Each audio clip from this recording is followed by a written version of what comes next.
Okay, hi everybody. Welcome to Phil and Dave's Excellent Adventures. Just Dave here. Today I'm talking about the movie The Whale. This is going to be a spoiler review, so if you are concerned about spoilers, I would suggest go and watch the movie first before you watch this review. So The Whale is Darren Aronofsky's latest film. It's about Brendan Fraser, who plays a severely overweight person and sort of dealing with his life and the problems he has with his life.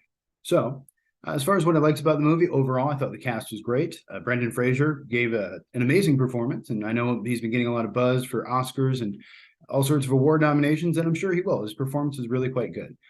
Sadie Sink in here as his daughter, I thought was great. It's the first thing I've seen her in since Stranger Things, and yeah, I thought she did a good job of playing the sort of angry, petulant teenager. Reminded me a lot of myself when I was her age, and honestly, a lot of myself now even.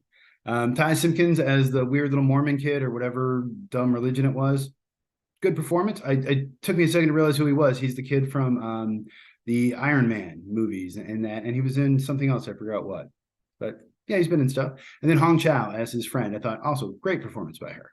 The movie helped me appreciate Moby Dick a little bit more. I've never read Moby Dick. I have a friend who is a big fan of Moby Dick, and he goes to like live readings of it and stuff. But I tried to read it once. I think I read an abridged version as a kid or something, but thought it was kind of boring, especially all the whale stuff. But this movie kind of contextualized that and made me understand why there's all that boring whale stuff in there, and I appreciated that.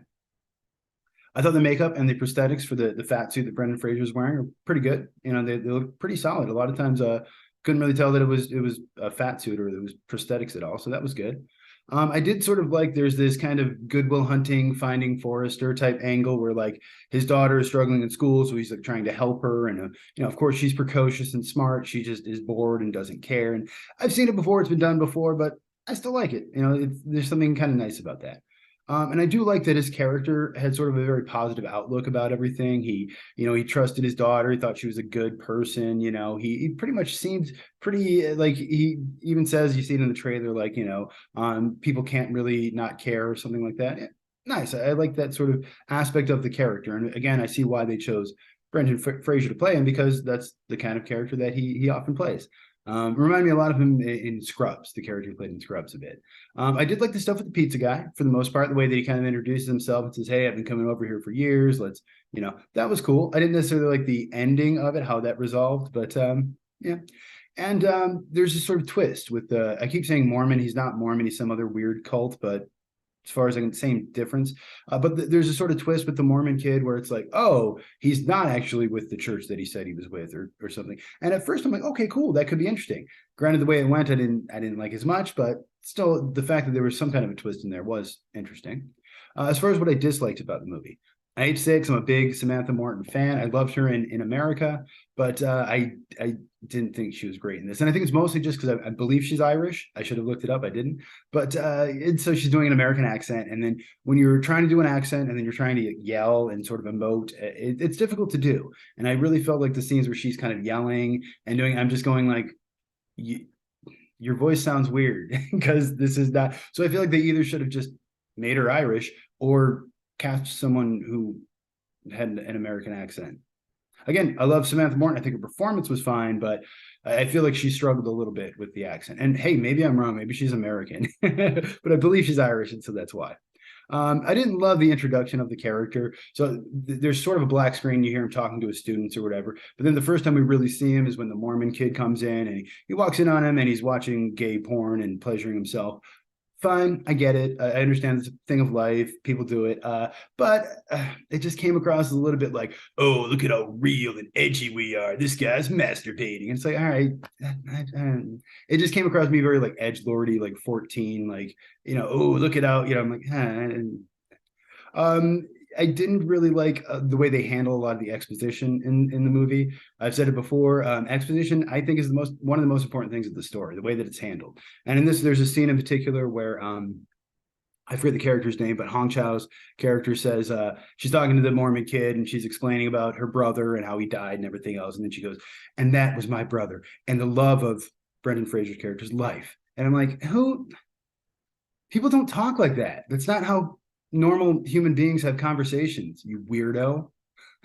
What she should have said is like she could have explained the story, and then the Mormon kid could have been like, "Oh wait, does that mean?" And then she could have been like, "Yeah, that was his." You know what I mean? But like this weird presentational, melodramatic way of speaking, that is not the way that people talk. Stop writing like that. It's bad.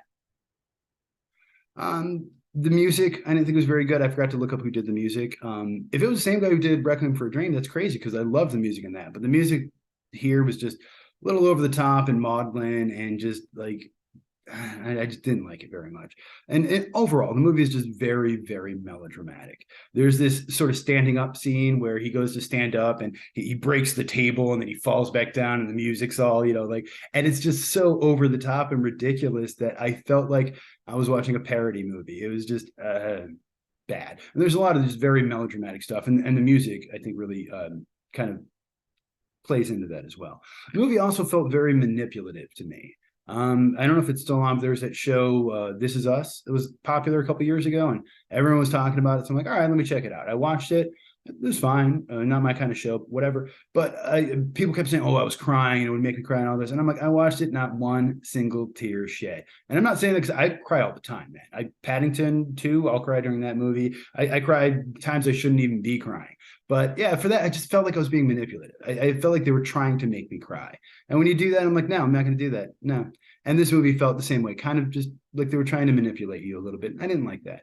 And overall, really, all of this ties into the same thing. There's just this lack of subtlety or nuance to anything. It's just all very like in your face, like this is what it is. It feels a lot like just a young, inexperienced filmmaker.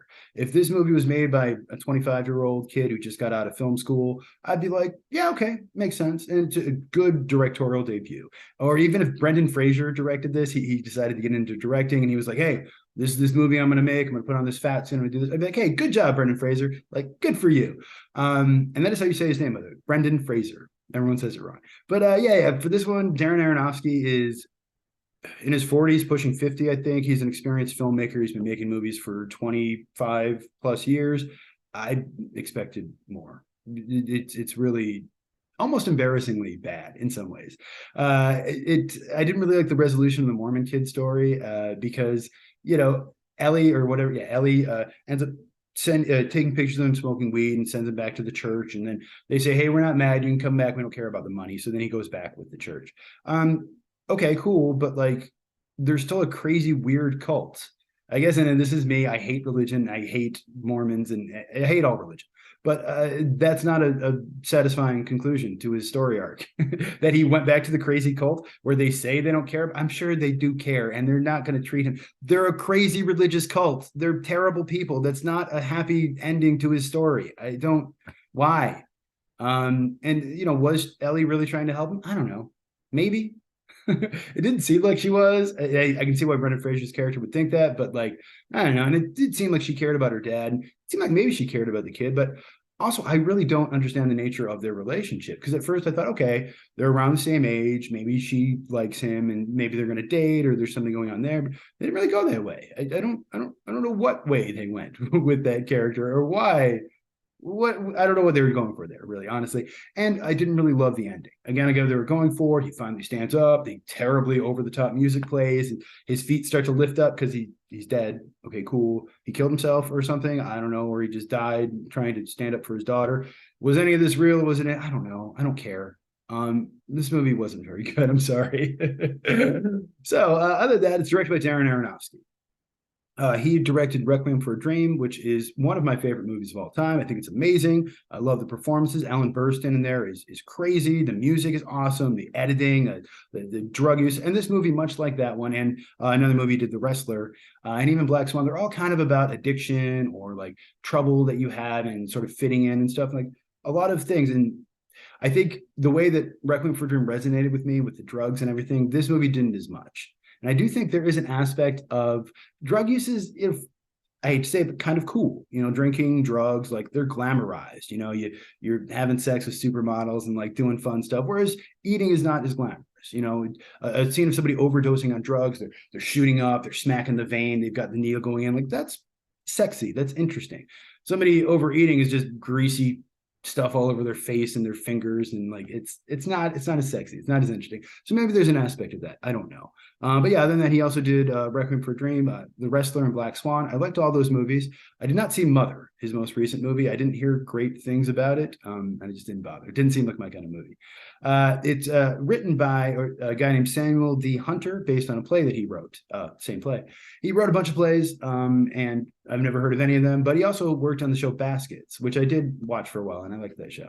Like I said, it's based on a play. You can kind of tell it's based on a play. Almost the entire movie takes place in one room. I think there's a little flashback with the Mormon kid, and then there's the scene at the beach. But other than that, it's all in his house, every single scene, which makes sense. The guy's more or less housebound, so like, I get it. Movie is set in 2016 for some reason. Why is it set in 2016? I don't know. Does it have something to do with, they talk about the presidential election, or like the race for Republican nominee or whatever? Was it just written at that time and they just didn't want to update it? Is there I can't think of any specific reason why they would set it 6 or 7 years in the past. And sometimes movies do this, and it always, like, I get it if you're going 10, 20, 30, 50 years in the past. That makes sense. It's a different time. You're doing it for story reasons. When you go just a couple years in the past, why? What are you doing there? What's the point? I don't know. There is some debate that maybe, an overweight actor should have been cast in the movie instead of Fraser. Now, Fraser has definitely gained weight since his heyday, but yeah, he's got a prosthetic on, he's got a fat suit. So yeah, should they have really gotten a 400-pound actor to have played him? Maybe. Are there a lot of big actors in Hollywood? Not that I'm aware. I mean, there are, of course, John Goodman or people but people this big. I don't know. It would have been interesting, maybe like they did with Richard Jewell. They got kind of an unknown actor in there, and he did a good job. I honestly think maybe the character should have been fatter. I mean, it's just me, but like, he's obviously he's quite overweight. But I've seen people like this. I know people like that. I guess I almost feel like he should have been like 600 pounds. He should have been like couldn't make it through the door kind of big. Which and maybe he is, but I don't know. I just almost wanted like Gilbert Grape's mom big, I guess. And I do think it's funny. His daughter's named Ellie, and I think his ex-boyfriend, husband, whatever, the guy who died is Alan Grant. So you just naming characters after the characters from Jurassic Park?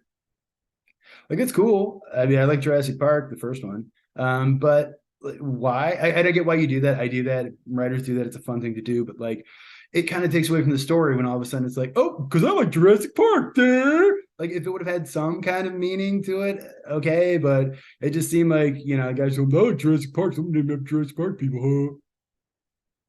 All right.